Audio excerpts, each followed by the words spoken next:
Renny, Harlin of The Strangers, Chapter 1. Gentlemen, join me on stage. Courtney, Renny, your fans. Come on up.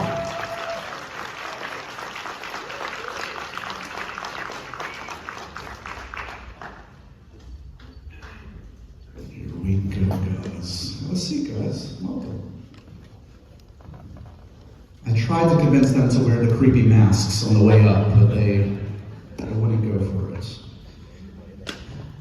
Welcome, gentlemen. Are you excited to finally talk about these movies that have been close to your heart for a while now? How are you feeling? Super excited and super impressed that on a Thursday afternoon, this place is like full of people. Thank you so much for coming. It's awesome.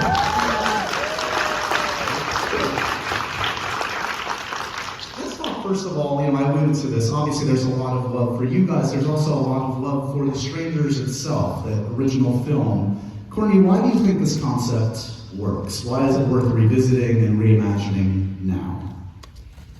Well, what interested me about it, and the story is a friend of mine called me up and said, I have the rights to be able to do Strangers movies. And so I was like, wow, The Strangers, I love The Strangers. That was like super terrifying for me. And what was terrifying about it was that it was real. It could touch any of us. It could happen in an apartment if you lived in the city here. It could happen at your house. It could happen, in a remote location. And it was just three people for some unknown reason, even till today, that just showed up in these masks, terrorized these people, and killed them. And we read these stories all the time. And so it was just super terrifying. So I'm like, that's pretty cool. And so that's why I think, that, it's compelling and interesting, and why all these people and folks are here is because, it really touches you. And we all love the horror genre, I'm assuming, and the genre has so many subsects to it. And so sometimes you could go for a horror comedy, or sometimes you go for supernatural, or sometimes, something that's just got so much tension that it's just pounding on your chest the entire time, and other times good old fun old horror that's just like a fun old blast in the theater. But this one, really, I thought there was a greater opportunity, and that's what I think makes it special. You can tell Renny is a consummate filmmaker because he's literally still shooting. He's shooting us for his own show right now. You guys are starring in Renny Harlin's reality show, whether you knew it or not. And you think I'm joking. We're not joking. No. Renny, look, we were talking backstage about a bunch of your work, including The Strangers. I've always been a fan of yours. For those that may or may not remember, some of your roots are in horror, actually. What's it like to go back to horror? Nightmare on Elm Street on the resume, of course, part 4. Now I'm really gonna test if you are real horror aficionados. Is there anybody here who saw my first American movie, which is called Prison? Yeah. 7 people, awesome. Anyhow, that's how I started when I came to America. That was my first film. And by the way, starring Viggo Mortensen. I made his career, yeah. So, I really have to blame and credit my mom with my whole horror roots. She loved horror films, and she showed me Psycho when I was 6 years old. I'm not kidding. And then when I was 8, I upgraded to Rosemary's Baby. So it's been all downhill since then. And so I just fell in love with horror for a lot of reasons. For the ability to tell stories that really affect people, and to tell stories in a very visual way. And that's really why I became a filmmaker.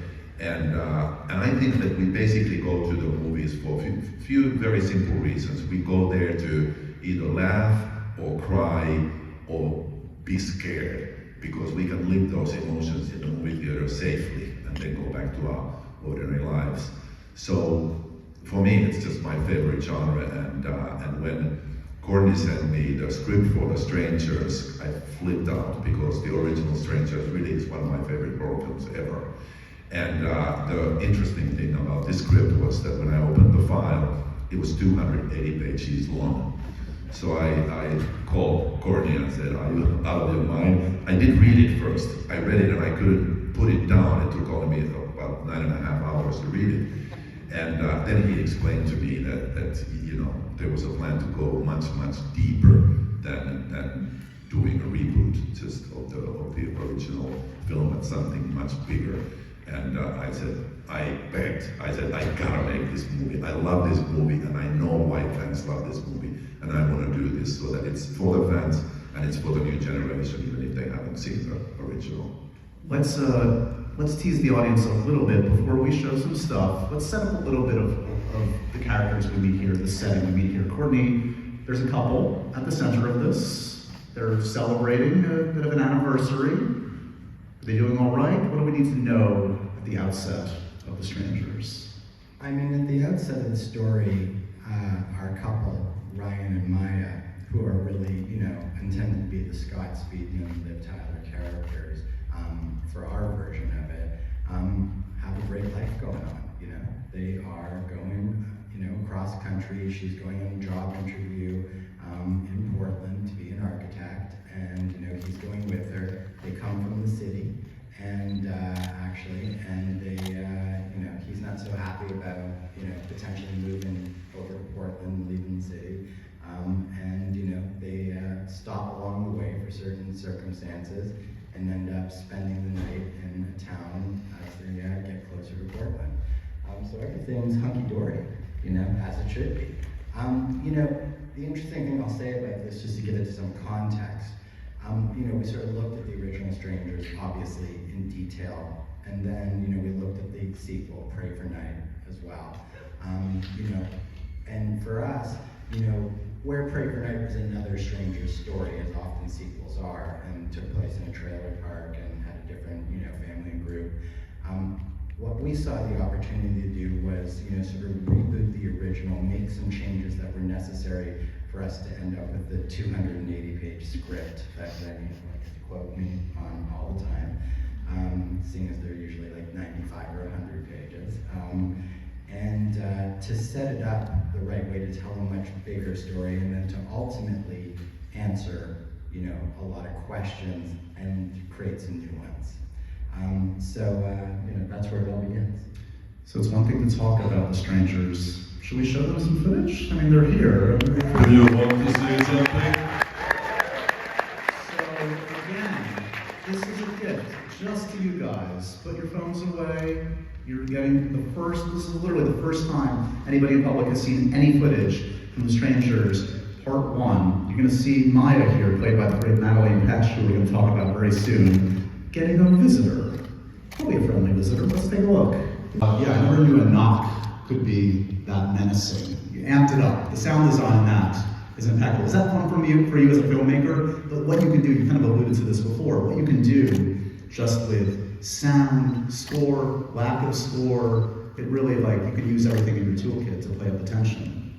Yeah, I think in any movie, sound is very important, but in horror movies, even more than in any other genre, because it really is the sound or the lack of it, and the music or the lack of it, that will direct our feelings about the scene.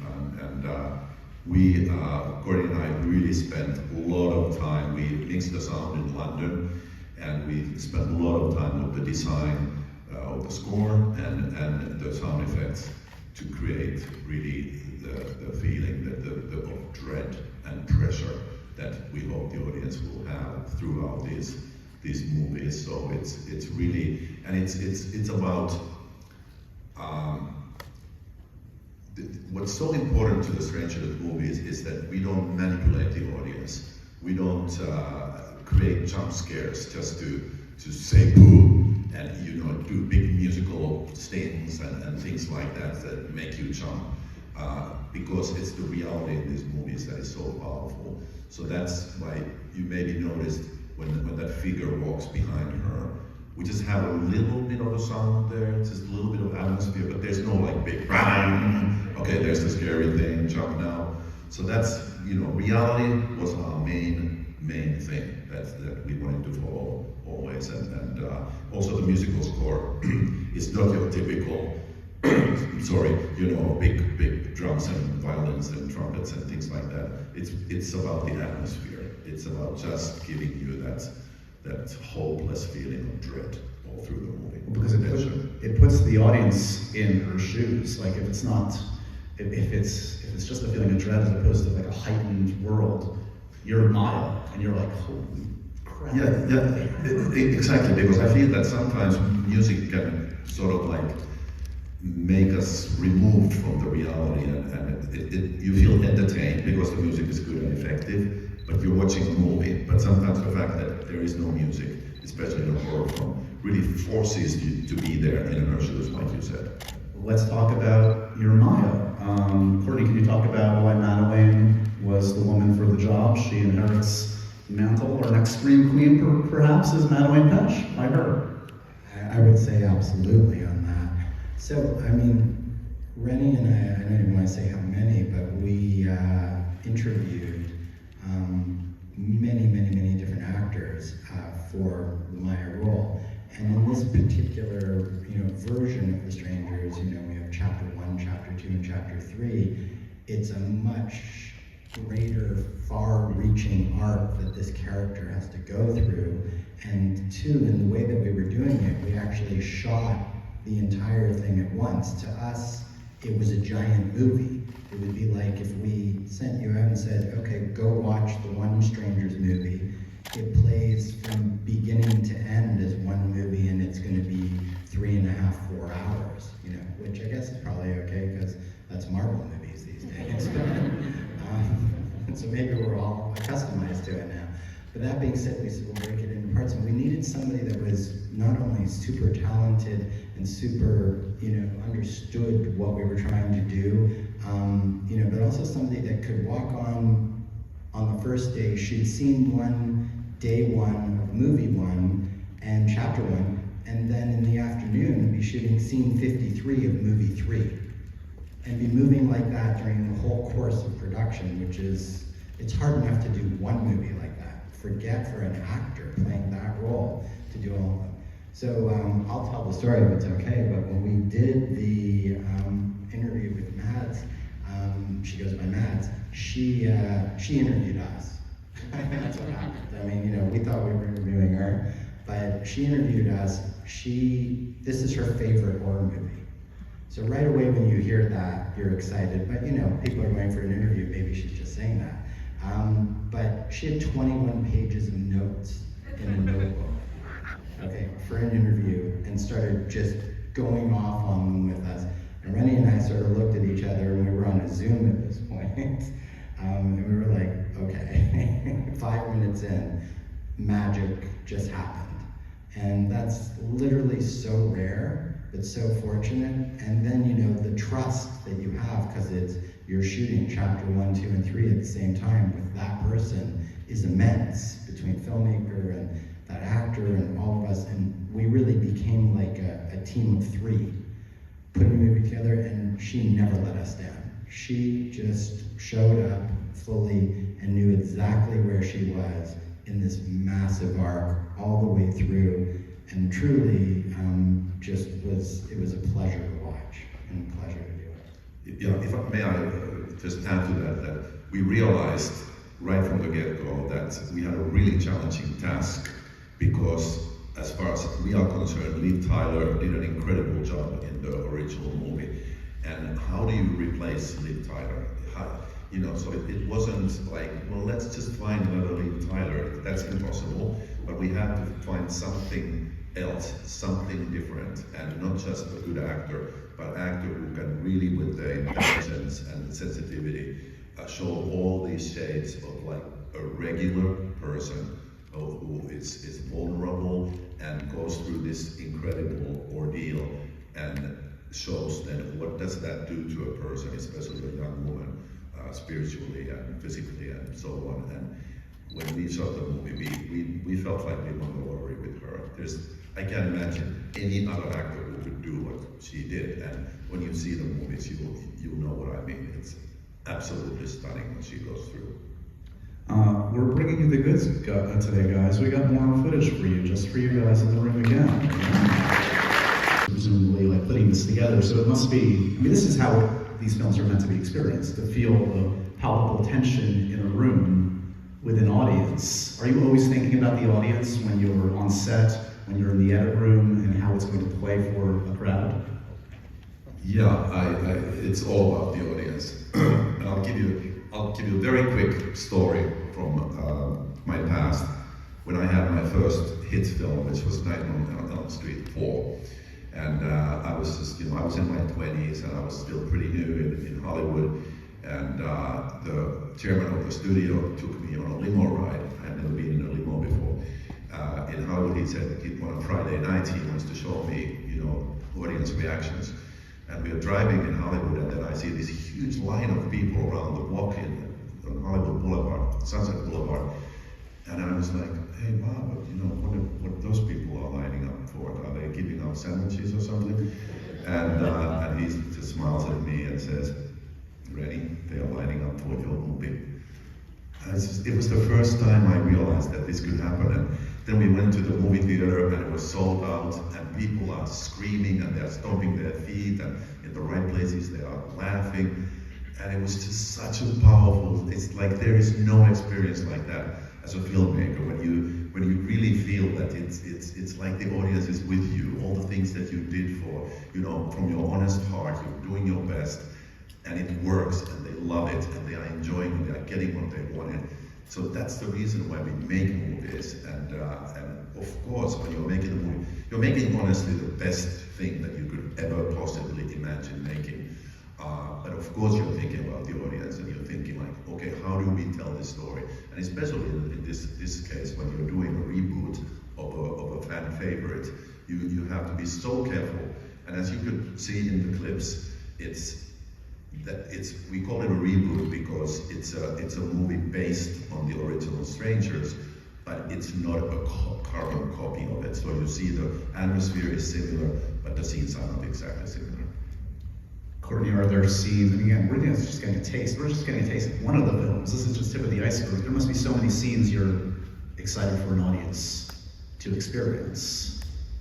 Well, I'm super excited. And we were, when we read just to your last question, everything we did really making these films was with the audience in mind, I've never been on a film where we've rewritten it so much as we made it, because one of the advantages of doing the 3 chapters at once was as Mads was actually performing and we were doing the scenes, we were realizing that some of the stuff that we had written didn't play anymore. And we were seeing new opportunities of how to make it better as we went, as well, within the context of the framework we had laid out.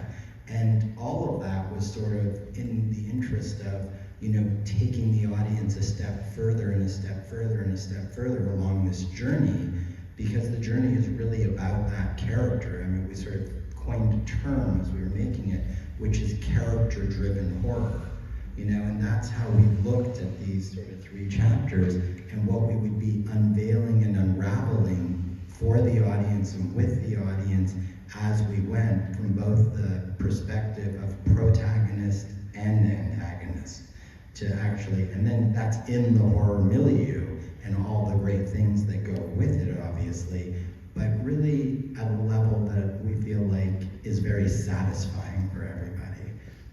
And so, there's so many scenes, this one, as Renny said, is a reboot of the original with very specific changes to take us where we end up going for the whole story. But as I said, it's a giant movie, so we watch these scenes, and we're excited. I will say one thing, it doesn't play that loud in the movie theater, just so everybody knows. That's a Comic-Con version, but when Renny says there's a lot of places where we went to silence, pure silence, and you even noticed in the first scene, there's a clock ticking in the background, there's wind chimes going, there's the fireplace, that's what would really be there, not a whole bunch of music building up the moment and doing whatever else, because that's actually more chilling and terrifying all by itself in certain cases, in instances, and then there's other instances where other things are appropriate.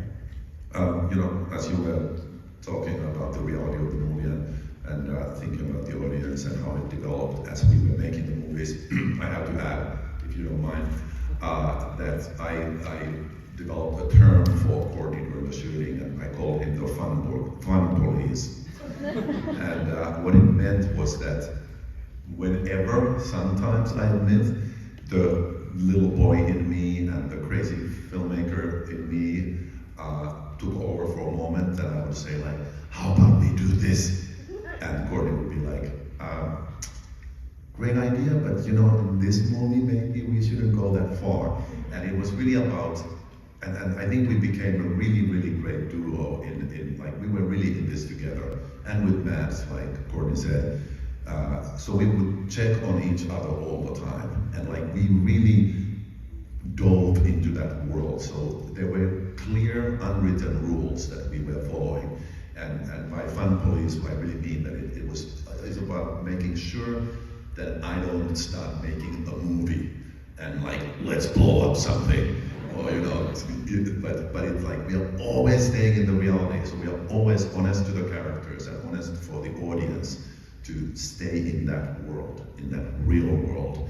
And even if it would be tempting to do something really big, we wouldn't do it, because in these movies, bigger is not better.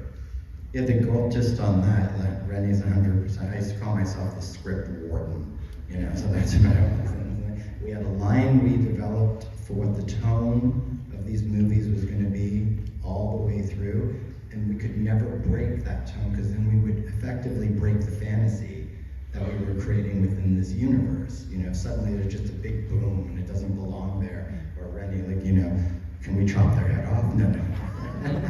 He never said that. I'm being extreme. But, you know, we wanted to be consistent, because the idea was to sustain the terror of the original Strangers over the course of all the chapters, and to take it to a different level and actually feel as an audience what it would be like to really go through this, you know? And so if we ever broke that, then we felt like we would be jibbing the audience and taking them out of the world and the experience. Two good pieces of news for you guys. We're going to take some of your questions pretty soon, but before we get to that, one more clip. Guys, let's just show the whole damn movie. What are you seeing the whole movie? One more. Okay, so these are not for me, because these were used in the production. These are the actual masks. Here, could each of you all just want to try to pull off. So what is it about the mask? What is it, why do these work? And tell me about, obviously these are very familiar to folks that remember the 2008. Yeah, there's my Halloween costume right there. Talk to me about sort of why these masks work. What's it like to see an actor in these masks on set? What strikes you? Well, the masks were a real challenge. There is no secret vault in Hollywood where you can just go and like, I'd like to get those Strangers masks. We had to make them from scratch, and it was a really hard task to figure out how to make them and what they should look like, and our principle was, like everything with these movies, they have to feel real. These are not like the bat suit that should just develop from movie to movie and be somehow updated. We wanted to be quite faithful to the originals.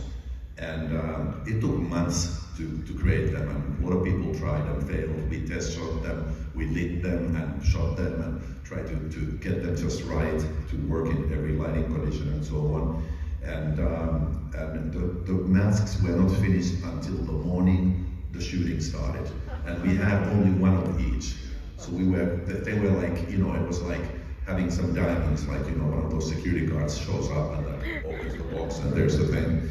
You know, if any of them broke or something happened, we would have been so screwed. So does the atmosphere change on set when an actor puts on that mask? Does the temperature drop a little bit? Absolutely, and these were tailor-made for the actors so that they fit their faces perfectly. Well, I mean, we were like in the woods of Slovakia through like endless nights, and literally like you know, be trying to find your way to set through these woods, and one of the actors would be like standing on the side with their mask, and literally you'd stop, you'd be like, shit. So yeah, and what I think about is, you know, what's so special about these masks is that they, you know, obviously they are very iconic, and that they they kind of have this almost like a fun expression, like almost like a smile, yet they seem so cold and impenetrable. So when the actors who play the strangers, when they show up with these in the scenes, it's just something so creepy and weird. It's like one thing if the mask was really scary, okay, that's a scary character, but it's almost friendly in a certain way. Yet there's a person behind it who is obviously absolutely cold-hearted and randomly sadistic.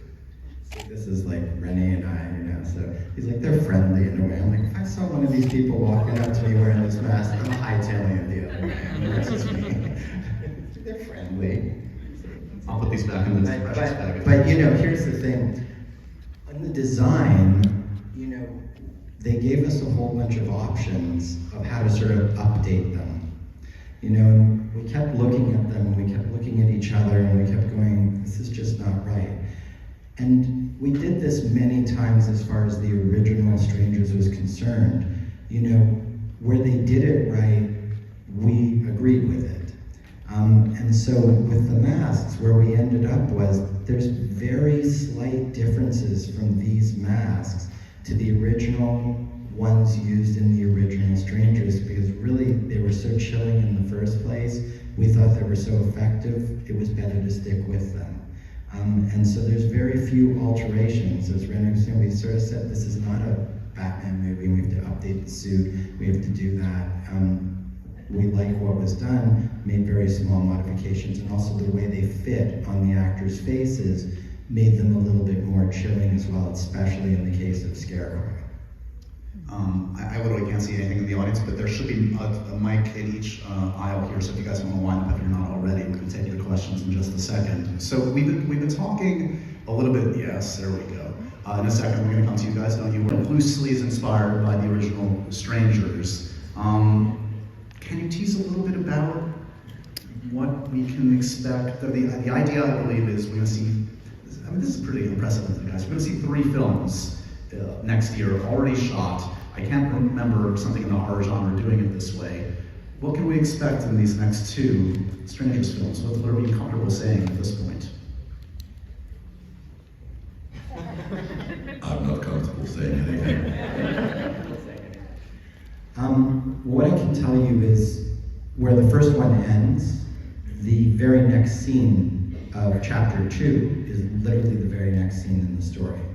And the very next scene at the end, after, when number 2 ends, in chapter 3, is the very next scene.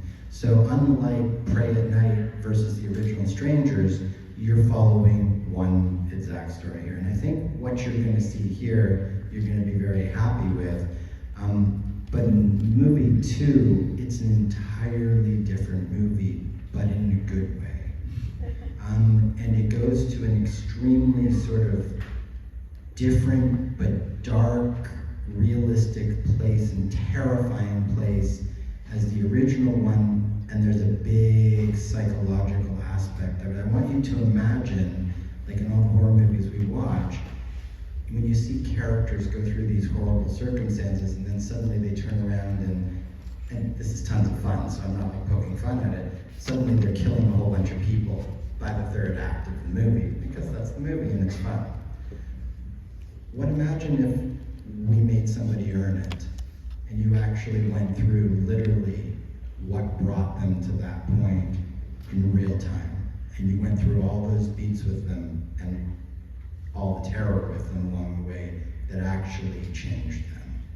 So that's what we endeavored to do in these movies, is take you through a full journey, which only takes place over 4 days in the way that we've got it set up.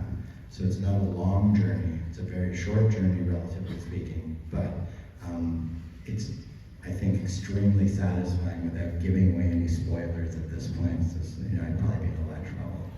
And without giving away more, I'd like to just say that, like you said, it was a real challenge because we were shooting 3 movies at the same time. It wasn't only for Mads, for example, as an actor, but also for the director of photography and so on. and our visual language developed from one movie to another because we are really going through Matt's mind and seeing the world through her eyes, and as her mind is changing, the whole language of the movie is changing. But like Courtney said, it's all realistic, but you will see just a subtle change in everything as we go. And I like to say that if the first movie is very intimate, the second movie is a little more epic, and then the third movie is even more epic, but epic in a psychological way, not epic in a sense of I'll crazy give you actions, one something thing. like that. In the third movie, we actually give you the origin of the strangers from the first movie. So you will actually get the entire origin of the strangers. We also endeavored to answer all the questions that have built up over the years in telling this giant 280-page story. Well, I think everyone here will agree. I mean, we've seen so many of these like episodic films that have kind of like figured it out as they went, and to see you guys put in the effort right from the start to tell a self-contained epic story is very exciting. And I hope you won't be angry for me to say that I've seen the first film, guys. It's amazing. It totally works. You don't know what you're in for, and I can't wait to see what comes next. We've got a lot of people with some questions, so let's. When casting for the strangers, you're obviously looking for someone that is not able to use their face or their voice, which are both very important things in a performance. Were there certain qualities that you were looking for in the strangers? Definitely, and I think it's a very smart question, because, and you hit the nail right on the head without me giving away too much. The thing was that our movie is not about putting a stunt guy in a mask and have them start slashing people. It's the strangers are very important characters in our three movies. So we searched long and hard. It wasn't about just having some person who can run or do scary things. It was about having real actors behind that mask. Just, I agree with Renny, and to go a step further, it was each one is a character. So each one developed as a character, and so each one needed to be performed. It wasn't somebody sort of walking around going, like this.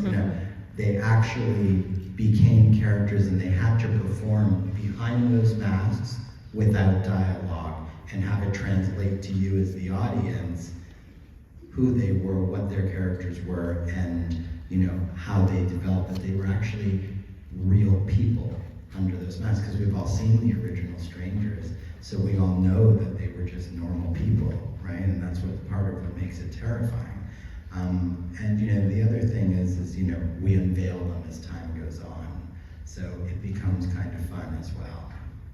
And I'd like to quickly add to that there were a couple of instances when we're shooting, at night, some scene where like there's a stranger somewhere far away in the woods, and for whatever scheduling reasons, it could be that the assistant director had used a stunt double, put the mask and the clothes on a stunt double, and put them in the shot, and we'd be watching the take, and we'd be like, wait a minute, that's not so and so. We could tell immediately, though they have the outfit, they have the mask, you can't see anything. But it's just because these were real actors, so every move they made, how they carried their weapons, how they walked, how they carried themselves, they are characters. They are not just, it's not about the mask, it's about the person. And it's also what interactions they've had with Maya and Ryan, and then Maya as they go along the way. So they've also been building history with each other. So as they interact further, as the movies progress, you feel that history in the way that Renny is describing, because now they've done things with each other. Let's go over here. Yeah, go ahead. Wondering, were there any steps taken to maintain tension between the characters behind the scenes, like that you kept them separate or anything like that between takes? You mean doing something to the actors outside the...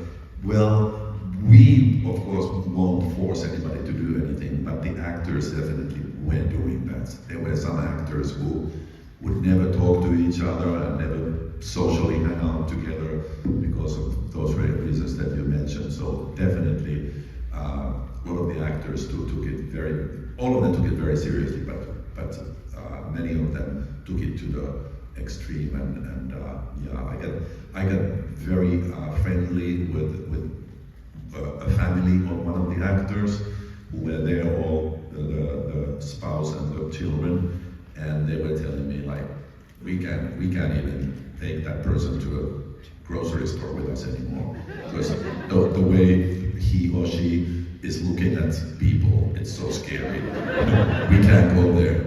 Our own children are scared. Let's go. You mentioned creating rules that the movies follow, things that guide tension and visual elements and things like that. I love that. I'm a rule follower, so super awesome. But also breaking the rules kind of makes things fun. Is there anything in the movie that you felt like, looking back, you could have broken a rule that would have changed something, and you maybe wish you could have revisited it? Oh, we definitely did.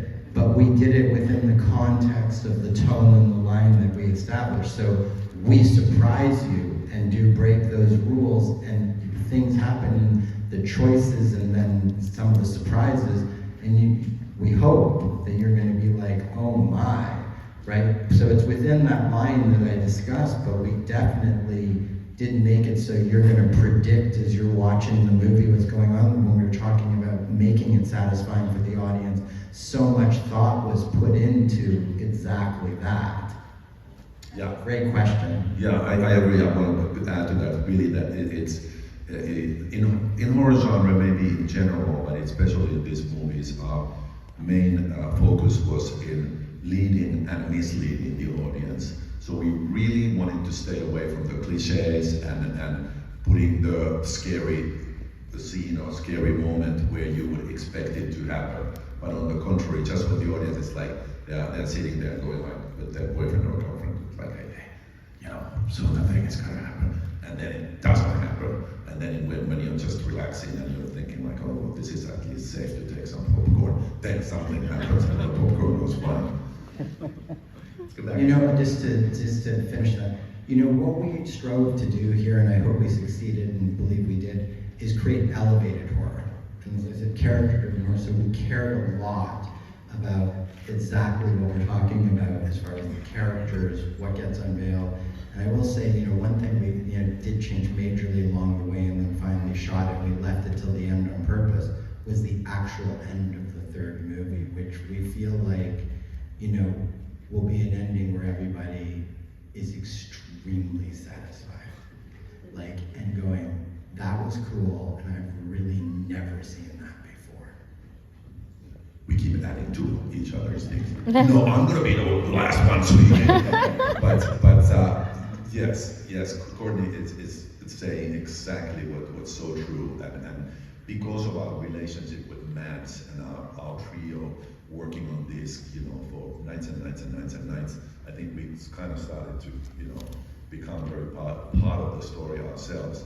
So we, like Courtney said, we ended up completely changing the ending, and we think that it is so surprising and so shocking that I would love to hear back from you guys on my social media or something and let me know what you think. But if you see that ending coming, you're a genius, because and it's not like one of those surprise endings, like, yeah, oh, it was all a dream. It's nothing like that. It will feel completely organic. I promise you that.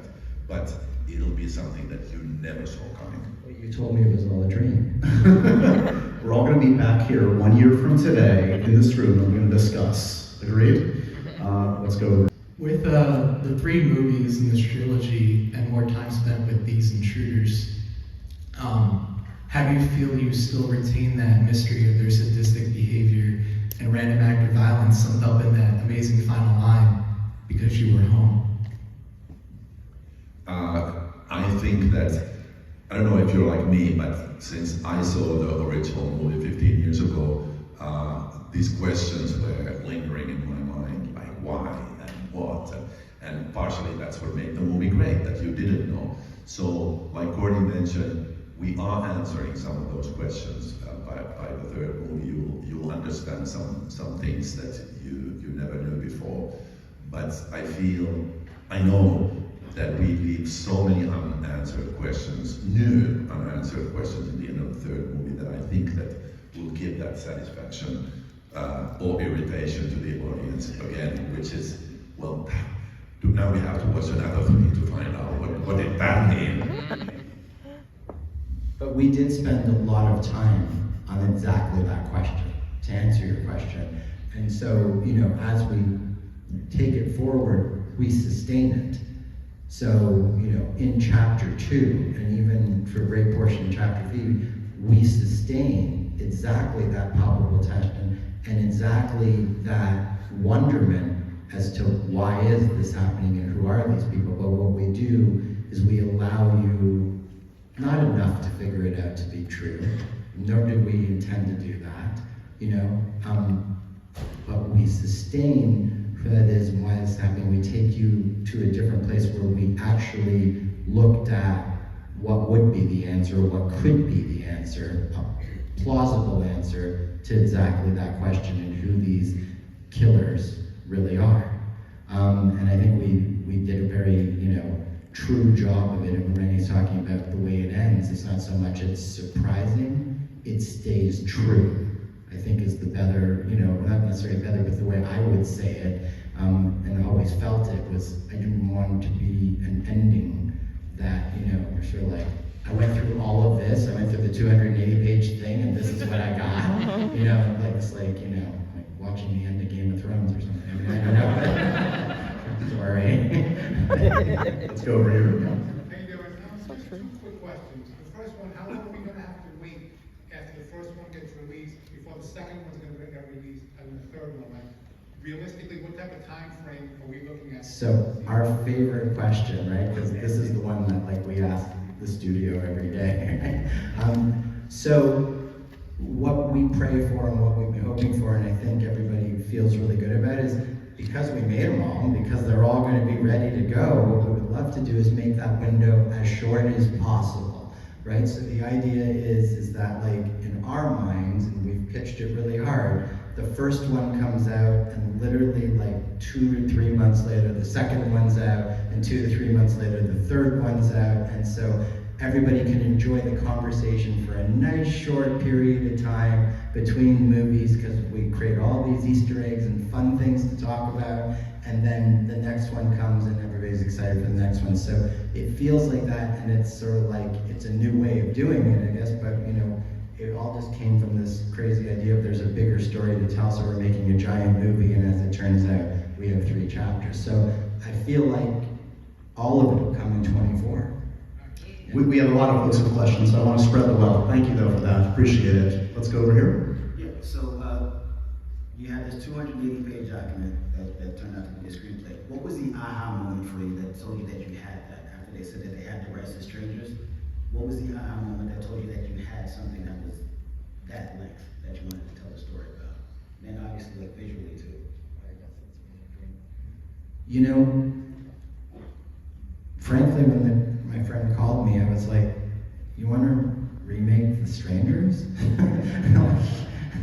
Like, it's kind of scary, it's kind of daunting, because by many people, it's truly a beloved horror movie, and a lot of us really love it. So, sure, we can all, say, well, there was this imperfection in the movie or that imperfection in the movie, whatever, but generally speaking, it made a certain statement and found a certain place within the genre.